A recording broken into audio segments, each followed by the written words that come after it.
लोकसभा चुनाव के 6वें चरण में प्रतापगढ़ के लालगंज के प्राथमिक विद्यालय में मतदान करने के लिए पहुंचे राज्यसभा सांसद प्रमोद तिवारी। प्रमोद तिवारी ने किया मतदान।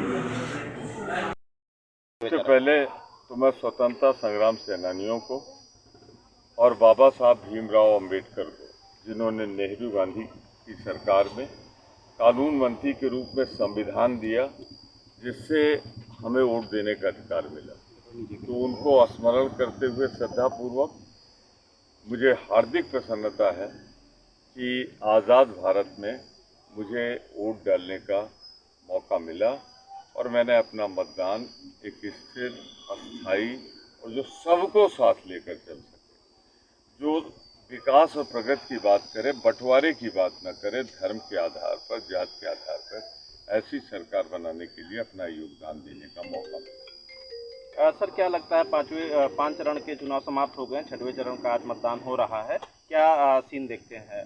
देखिए, 5वें चरण तक हम 270 के आसपास मंडरा रहे थे, 240 भी हो सकता है, 50 भी हो सकता था, लेकिन ये 6ठे चरण के बाद भारतीय जनता पार्टी सत्ता की दौड़ से बाहर हो गई और जो हमारा इंडिया गठबंधन है, ये निश्चित रूप से सरकार बनाने के लिए आवश्यक बहुमत से कहीं आगे निकल जाएगा। इस बार हमारे यहाँ 300 के ऊपर एक स्थिर और अस्थायी सरकार इंडिया के नेतृत्व में बनेगी। 4 का सूरज निकलेगा भारतीय जनता पार्टी के राज में, और जब 4 का सूरज अस्त होगा तो उसी के साथ भाजपा साम्राज्य का भी अंत हो जाएगा और 5 तारीख को इंडिया गठबंधन के नेतृत्व में सरकार का सर, मोदी जी, अमित शाह जी तो कह रहे हैं कि 4 तारीख के बाद जो दोनों शहजादे हैं उत्तर प्रदेश के गठबंधन का चुनाव लड़ रहे हैं, वो विदेश चले जाएंगे। विदेश जाने का शौक तो मोदी जी आपको, इन शहजादों को नहीं। ये शहजादे राष्ट्रपति भवन में मौजूद होंगे और इंडिया गठबंधन की सरकार बनवा रहे हैं। हाँ, आप कहाँ होंगे ये आप पूछ लीजिए लोगों से। आप जाएंगे भी उस शपथ ग्रहण में जिसमें इंडिया गठबंधन की होगी या नहीं जाएंगे, क्योंकि आपकी आदत है मैदान से भाग खड़े होगी।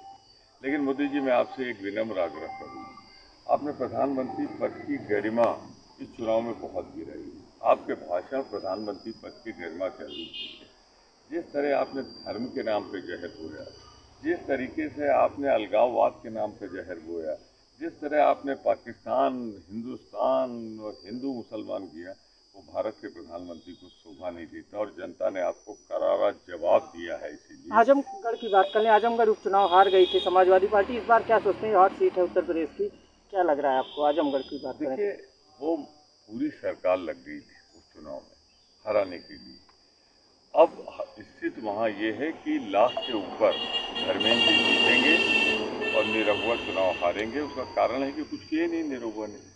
भारतीय जनता पार्टी की एक त्रासदी, जहाँ जहाँ उसने कैंडिडेट रिपीट किए हैं उनके खिलाफ एंटी इनकम्बेंसी जबरदस्त। सर, प्रतापगढ़ को लेकर क्या कहें? प्रतापगढ़ को तो सबको मालूम है, यहाँ पे तो नारा ही लग रहा था कि भाजपा तुझसे बैर नहीं पर संगम तेरा खैर नहीं। तो यहाँ तो तय है कि संगम लाल जी हार रहे हैं। अब 2 लाख से हारेंगे या इससे ज़्यादा से हारेंगे, सिर्फ फैसला ये होना है। यहाँ आम जनमानस संगम लाल जी को हरा रहा है, भारतीय जनता पार्टी को उतना चढ़ के नहीं हरा रहा है, बल्कि संगम लाल जी उसके हिट लिस्ट में सबसे ज़्यादा